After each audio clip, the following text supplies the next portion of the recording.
Okay, so let's get started. My name is Grace Gilbert from Firehouse Med Prep. I am a first year resident at Mayo Clinic in Rochester, Minnesota.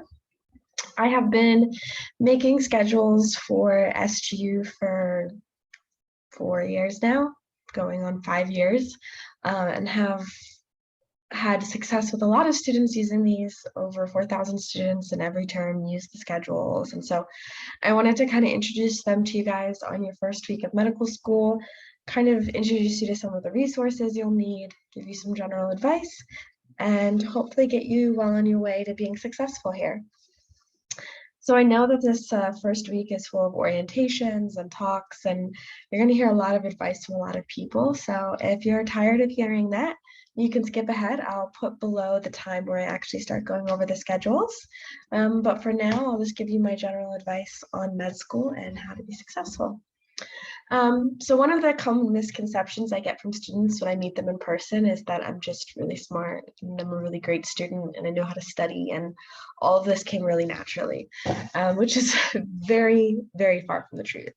The reason I started making these schedules and made this company was because I really struggled the first 2 terms of med school, barely making average grades and working really, really hard. And once I started to figure out what worked and what didn't work for me, and also for other people, I wanted to share that in a way that wasn't so complicated and convoluted. There's a ton of resources, there's a ton of advice, and my goal was to kind of put it all in one place for people to be able to figure out even without a lot of help. So welcome to Firehouse Med Prep. The reason for the name, you may have heard this analogy already, but one of the most common ones for med school is that going to medical school is like drinking through a fire hose. It's normal water, it's just a crazy amount of volume and speed that's very hard to keep up with. And hence the name Firehouse Med Prep. I'm trying to teach you how to break that down, reduce the pressure, and put it into really drinkable glasses of water where you can consume and understand pieces instead of trying to swallow it all at once. That being said, although I took it, I don't really think it's the best analogy for med school. Instead, I think the best analogy is pancakes. I thank my good friend Abigail, who is now a pediatric resident, who not only was an amazing help for me in med school, but also overcame a ton of ADHD and dyslexia and was an amazing student herself. So she told me that med school is actually like eating pancakes. So we're going to do this Blue's Clues styles. Do you think you could eat 10 pancakes a day? Yes, of course, right?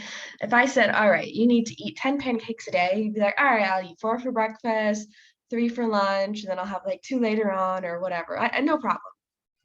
If I said you need to eat 10 pancakes every day, could you still do it? Well, still, yeah. But you might find that after 5 or 6 days, you really don't want to eat any more pancakes, even though you like pancakes. And you might switch it up and eat a cheeseburger instead. The problem is that then the next day you have to eat 20 pancakes. And God forbid you take 3 or 4 days or a week off, and suddenly you have 70 extra pancakes sitting in front of you that you cannot even stomach to look at, not alone consume. And where do you even start? Med school is not an impossible fire hose that would literally rip you apart if you tried to drink it. It's just monotonous. It's a lot of freaking pancakes. So how do you keep up with all the pancakes? 20 smaller pancakes one day, raspberries the next, chocolate the next. You have to add diversity and creativity to your schedule. You don't have to do the same thing every day in the same order every day. You can mix it up. You can take breaks. You can go on adventures. As long as you get through those 10 pancakes every day, as long as you don't fall behind, it doesn't really matter. What does matter is who you eat those pancakes with. So if you're studying with people who every day are, oh my God, I hate pancakes. I hate being here. There's just so many. I can't even look at it again. That's going to eat away at you. You want to surround yourself with creative, optimistic people who are excited to find new ways to make it more fun and more exciting, and who will even help you on days where you can't finish your pancakes. They will help you out. There's no way in the world I would have succeeded in medical school or did as well as I did without them.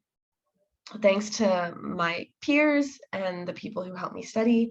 And I got a lot of help. My first 2 terms when I was struggling, I got tutors and I used other resources, and I tried to figure things out as much as I could, just to kind of pass and get by.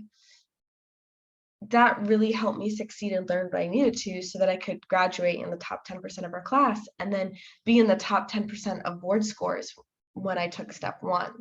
So for all medical students, not just for this. So when I'm telling you these things, it's not Grace is super smart or Grace has it figured out, or it's that I've been through this and I know what works and what doesn't. And everybody's different and you have to modify the things.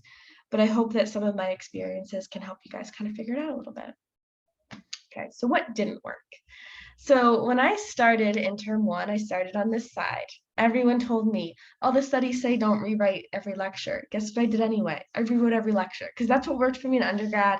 And I wanted to memorize every single thing. I wanted to be a surgeon. I wanted to have amazing board scores. And that's all I cared about, right? It doesn't work. I was constantly behind, constantly stressed out, and barely passing. Pre-reading for me personally wasn't super helpful just because the lectures aren't super great all the time. And I find that if you are just reading a lecture you don't understand, doesn't really give you a lot of guidance. In-depth rewatching of lectures, this is when you try and like pause and memorize and write down every single word they say in case there's possibly a question on that. That's just a waste of time.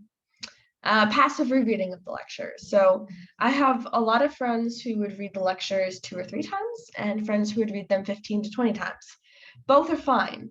You can do fast reads or slow reads, and you can do many passes or few passives, but it always needs to be active learning. You just glancing at the slides, hoping it will go through your brain in osmosis is not going to work. As much as I love reading, and as much as I wasted my time reading textbooks in term 1, they're absolutely a waste of time. If you don't understand something, ask a peer or find it on YouTube. There's just too much information to read textbooks along with everything else. You will not be able to keep up. I wanted to learn everything. I wanted to consume everything. And that's fine if you had 10 years. You don't. You have 2 years for your basic sciences and clinical sciences there on the island or virtually. You need to focus on lectures and the resources that expand on your lectures. So what does work? 1-page summaries.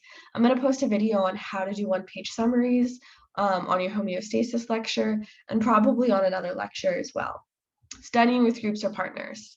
You know, there's a common phrase where you say you don't want to be the smartest person in the room. Same thing goes with your study group. Try and form study groups with someone smarter than you and also with someone who struggles more than you. This allows you to teach and also learn from somebody. You want to have a good, flow between people, and it really keeps your spirits up. You're all going to be good at different things. Again, my study group is the #1 reason why I did well in medical school. Flashcards for memorizational things. So when I say flashcards, that does not mean go make 1,000 Quizlets or buy stacks of those white flashcards. I did both. Again, massive waste of time. There are pre-made better things. You don't have time for it. And as much as you think making your own flashcards is helpful, and it is, you don't have time for it. Now you'll come across our first bolded thing, or capitalized, practice questions. Why are practice questions so important? It is because you can memorize every slide and understand every slide, but if you cannot answer the question, you will not pass the exams and you will not pass your boards. I, like many other people, struggle with doing practice questions early on because I want to understand things first. I want to get the questions right. I want to use it to test myself. Don't think of it that way. It's a way to learn more than anything else. Do practice questions day 1, day 2, day 3 to day 100. Redo practice questions. Spend as much time on practice questions as you do on lectures, and you will be so much more successful. There are plenty of studies that look at the amount of practice questions correlating with success in med school. Rewatching lectures. Rewatching lectures can be helpful if you want to double speed it. Hey, welcome to double speed. Double speed or 1.5 speed will be your new best friend. So if you're already tired of listening to me talk, you can go down to the bottom corner of YouTube and put me on 1.5 or 1.25. Speed this up. You can do that with lectures. You can do that with Words and Beyond videos, which we'll talk about later. etc. First aid, we're going to get into it. You're going to hear about first aid every single day of med school. It is your Bible, not to be sacrilegious. It is your number one friend. We'll talk about some of the pitfalls with it and some of the benefits of it. And of course, YouTube. I don't need to tell you how amazing YouTube is because you clicked on this YouTube video, so you get it. We are born in this generation. First aid. I apologize, it's in German. I'm abroad right now, so this was just what my computer picked up. So first aid, a lot of people get frustrated with because they're like, I'm reading it and I don't really learn anything. First aid is not a textbook. It is not to learn anything.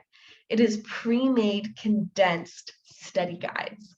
What that means is there are paragraphs of everything you need to know on a subject. So for instance, we're going to talk about Tay-Sachs disease. If you have a lecture on Tay-Sachs disease, go ahead and open up first aid to the Tay-Sachs section. There might be more in first aid than you've learned so far. There might be less than a lecture is going into every detail. But the idea there is that's everything you need to know for the boards, the high yield information about Tay-Sachs that you must know by the end of the 2 years at medical school. So you want to see that as much as possible. If there's stuff in there that's not in your lecture, you don't need to worry about that yet. Tay-Sachs is something that's so high yield, you're going to review it every term of med school and pretty much every exam, honestly. We talk about it in a million different ways. But if you see something in lecture that's not in first aid, it's great to write it in there. If you get a question wrong on Tay-Sachs disease, you want to flip back to first aid. Was it in first aid? If I had seen this information, if I had memorized this, would I have been able to do it? Or was it additional information that I can add to my book? They're pre-made study guides that you can build to. They're also great to review right before the exam. It's not a textbook. It is not a teaching tool. It is a guide to keep you in place and to see what you actually need to understand. Okay, so now we're going to go into the schedule. So whatever time this is the time to start the schedule. All right, so this is your first week. We do adjust the schedule every term if we can, because sometimes they rearrange the lectures for a little bit. So for instance, this term, the first lecture was cell organization. Your first lecture might be homeostasis. If that's the case, just flip the instructions. The first week overall should generally follow the same thing, and the exam will follow the same patterns. They very infrequently change lectures out of exams. So we no longer have links to drives of videos at the bottom, of course, copyright laws. So you're going to want to either buy Boards and Beyond or find it elsewhere.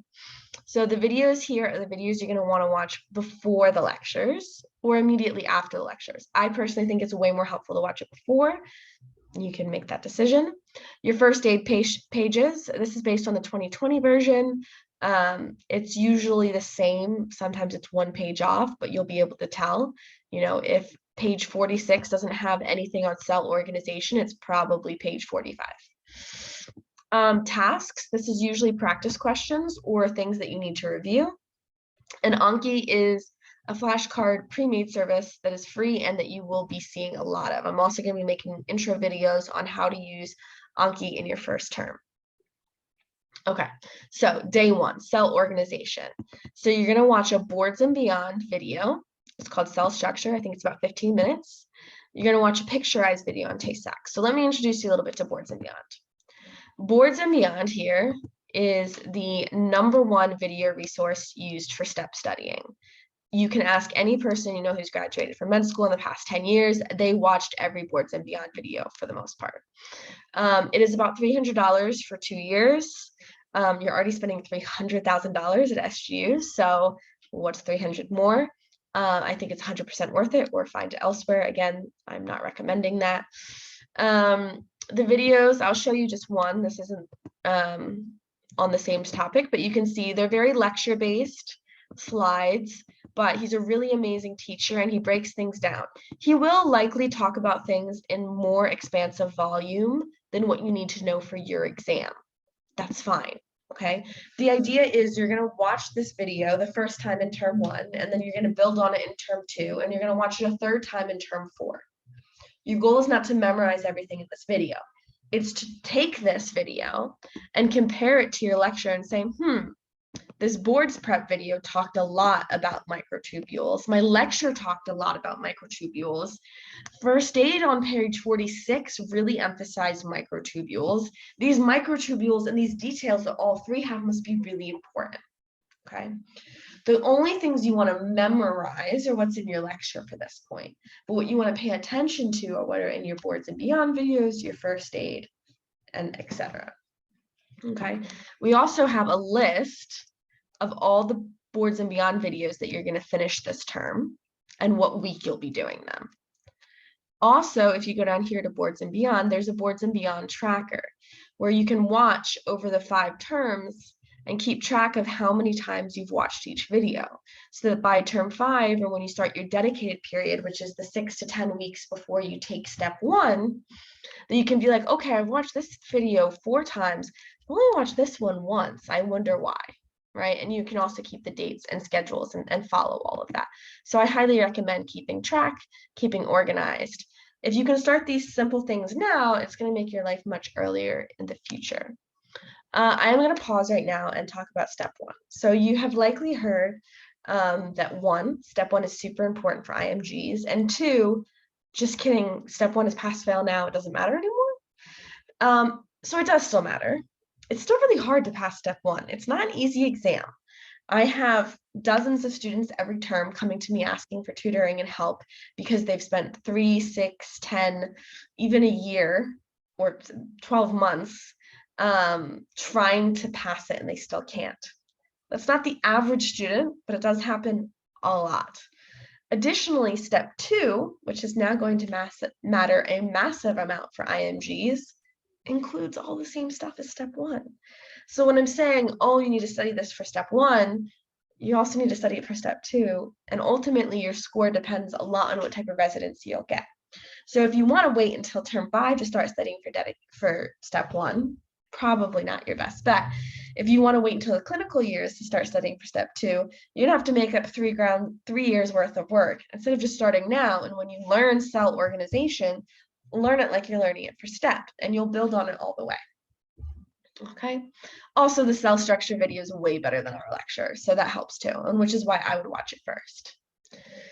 You also want to watch your DLAs. So a lot of people are like, well, how important are the DLAs? I forget, I don't even know if they call them DLAs anymore. They're the virtual lectures. So back when I started at SGU, there was 4 lectures a day. We've switched that to 2 online and 2 in person, or 2 like Zoom lectures or whatever. So they're all equivalently important. Please, please, please do not slack on the DLAs. They're just as important. You tend to get 1 to 2 questions from each lecture. I believe you have 41 lectures on this exam. That's roughly like 1,300 slides. So again, you don't want to wait and try and study all of these at the end. You really want to stay on track, and that's the way we do that with the schedule. So in either the cell organization or the DLAs, we talk about Tay-Sachs disease. So I have a link here to the picturize. Picturize is video cartoon mnemonics, basically. So in a boards and beyond video, you're not going to memorize everything. It's a lecture, right? The point of picturize is to memorize it, to memorize every word. Everything in there is high yield and memorizationable. And the only things I even put here with picturizes are things that are worth memorizing. Like I mentioned, Tay-Sachs is on every exam of med school. Memorize every single thing about it. This is not on Tay-Sachs disease, but this is just like an example of picturize, where they have different cartoons and each symbol means something else. If you're not a visual person, I'm not, you're going to have to watch these 4, 5, 6 times. But once you finish that, you're going to be able to sit here like I am now and close your eyes and be like, all right, Tay-Sachs disease. Okay, the ice cube in the back, that meant this enzyme. Okay, so when I'm, at Mayo and a doctor asked me a question about Tay-Sachs disease, I know the answer like that because I still have the picture in my head. So those tools really, really, really work for long-term memory and are really helpful. Use picturize for term 1 and 3, and you're going to use sketchy for terms 2, 4, and 5. Absolutely required, absolutely essential. Again, worth the purchase. So that's for day 1. Then you're going to review your first aid pages. Moto. What is Moto? So if we scroll down to the bottom here, Moto is compiled practice questions from a bunch of different books, where you can follow and do the practice questions.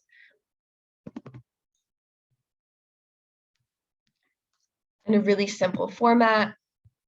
I have the ones that for the most part correlate with your lectures.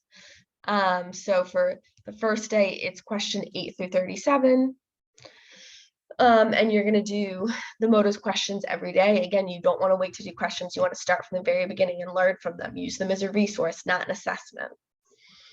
You're also going to do Anki. Like I said, I'll teach you how to do the Anki in a later thing. There's a link for what to download. You want to do 60 new every day. And then you're going to start doing 120 reviews. Reviews are the most important thing. Seeing a flashcard one time does not teach you anything. Seeing it 20 times does. So you're going to try and keep up with that. You'll also see further on in the week, we have some osmosis videos with links as well. Osmosis is really helpful because they have like really good pictures and like explanations. Again, it's not for memorization, but it's not so much like a lecture. It has a lot more visuals, and it really helps you understand some more of the physiological concepts where you have a lot more understanding versus memorization. Okay, so you'll see that more picturizes, etc. So then the important thing is to go down to the weekend. Excuse me. I am fighting COVID right now. Thank God for vaccines. Okay, so Saturday and Sunday, right? We have no lectures, but we need to review. What do we review? So like I said, you're going to want to rewatch these picturizes over and over and over again, 2, 3, 4 times a week. But at the very minimum, you're going to rewatch them on the weekends. Okay. You're also going to review half of the lectures on Saturday and half of them on Sunday. This doesn't mean you need to rewatch them and spend another 5 hours on them. But what it does mean is that you want to at least skim through them and read through the slides. Make sure there's nothing you're majorly missing. Do you get to a slide that you're like, wow, I don't remember seeing this, or I don't understand this at all still? Focus on things like that. You want to treat the dlas in the same way, split them up half and half. So where you might spend an hour on a lecture or even 2 during the week, now you're trying to spend closer to 30, 45 minutes. Okay, never as much as an hour, because you've got to get to 4 lectures plus dlas. You're going to review the first 8. Remember, these are your study sheets. You want to review those as many times as possible. Now, this part might surprise you. Redo Moto 1 through 69. Why am I redoing 69 questions that I just did? Because again, you're learning from them. Some of those same questions or very similar ones will show up on your exam, because there's only so many things you can ask about this type of content. There's like high yield common questions. So, and plus you probably got like half of them wrong, if not more anyway. So you can more quickly go through them a second time and get through them hopefully relatively quickly. Pay special attention to the ones you've gotten wrong twice, because now you've seen them twice in a week and you're still getting them wrong. Why? What still don't you understand? I also recommend the Lippincott questions at this time for histology. All of those books are available to you through the library or through different resources that you can find yourself. Okay, so that's the first week. If you have any questions about that, please feel free to comment below or send me a direct message. If you can follow this and keep on track, the average person should spend about 8 to 10 hours a day studying, pretty much every day. Of course, there's breaks within that. You have small groups. I'm including lecture time in that. You want to follow along as much as possible. Okay. Not every time are you going to keep up with everything, but especially in term 1, you really want to try and push yourself to not get behind on lectures. You know, I'll probably make another video on week 2, answering most of your questions from the first week, so that you guys can see. The second week we go into a lot more of genetics, which requires a lot more practice. And I also have less specific instructions where I just say like genetics problems. So when we get to things like that, we're going to have to be a little bit more involved. But this first week is introductory, and you definitely want to do an okay job with that. Like I said, I'm going to post a how to do a one-sheet review of homeostasis later. And I'm also going to try and do some videos on Anki. So welcome to term 1. And I hope you guys really get to enjoy it, even though it is a very stressful time. There's some really beautiful things about med school, and you'll meet a lot of amazing people. So let me know if you need any help. Bye.